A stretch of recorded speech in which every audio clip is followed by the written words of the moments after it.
The question is, if I have only 3 moves to do, what 3 are going to be most effective and beneficial in diastasis recti recovery? Say you're training for something else, you've already completed the system, you've already done your exit protocol, and you still have some work to do. What are the 3 generally most effective things to do that I can add to the beginning or the end of a workout? First of all, go back and do the ABCs, because that is the foundation and principle of every single aspect of healing through the body. Okay, don't skip that part. But if you only have a few minutes and you want to do 3 exercises, here are 3 that I find very effective if you will take the time, listen to your body, and tune into what's going on the inside. Here we go. Starting from the floor. So you're going to roll onto your side and then onto your back, and we want the shoulder blades on the floor, we want the backs of the ribs on the floor, and we want the spine on the floor. So sort of reset your hips so you can feel the spine touch the ground. Set your feet down flat. All 4 corners of the feet are down. Okay, my hands usually fly or palms up to keep those shoulders down, to keep all areas of the spine and ribs down as well. The bridge is extremely effective, very healthy for the spine, great for the front of the abdominals, but it is not about just lifting and lowering the hips. It is about curling the spine off of the floor, one piece at a time, and curling it back down. So when you get here, make sure that the ribs don't beat your hips. You don't want to push up and outward with your ribs. Keep them in line with your hips. Exhale on the way down. And when you get to the bottom, you're going to take extra time on the lower back with this pelvic tilt being really, really strong until the very end of the exercise.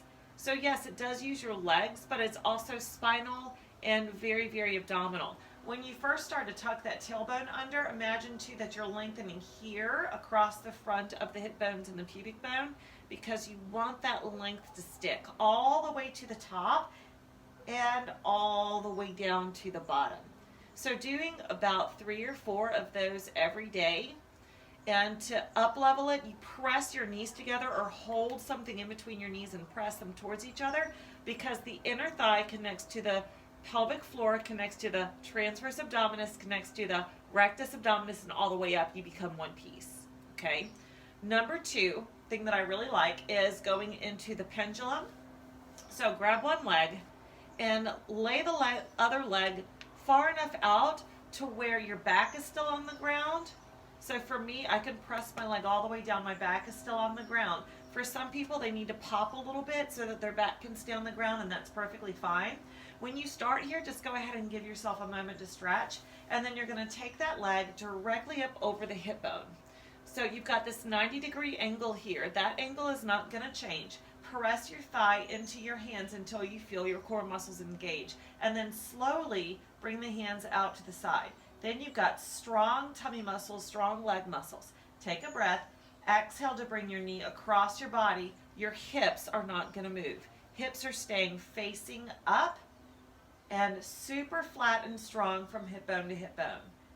Breathe in as you open the knee out to the side. Exhale as you cross it.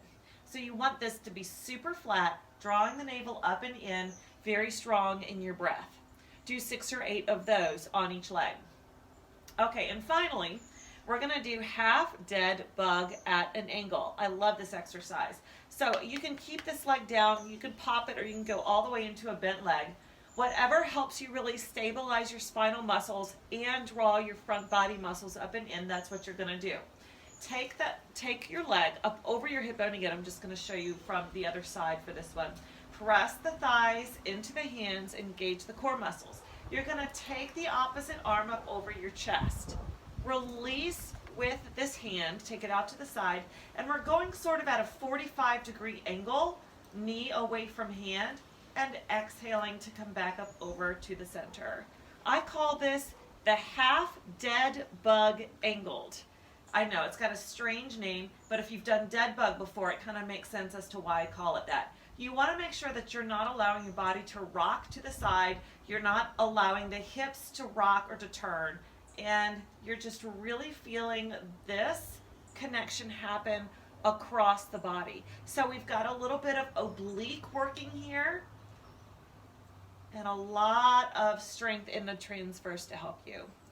So those, my friend, are currently my top 3. I have a whole chapter of them in the book Flatten My Postpartum Belly, and it comes with videos. So we work from every angle of the body, and sometimes for some people, sideline does a little bit of something and prone does a little bit of something, and we kind of have to work and play with it a little bit, but find that sweet spot where you feel engaged and strong and really safe, pulling that belly button up and in and breathing. Then you found your sweet spot for a little bit of practice for yourself. Now, if you haven't gone all the way through the system yet, do that. Don't try to skip ahead and just jump into these exercises and think that this is going to heal you. You have to start back from the beginning, which is the ABCs, and work your way through. This is a recovery process. Just like if you were hurt in a sport, they would not take you to the sideline, have you do a couple of arm circles, call you good, and throw you back in.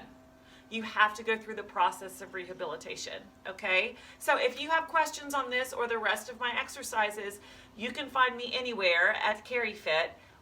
Make sure you pick up the book, Flatten My Postpartum Belly. And as always, I try to add lots and lots of value here. Let me know what you would like to hear about next.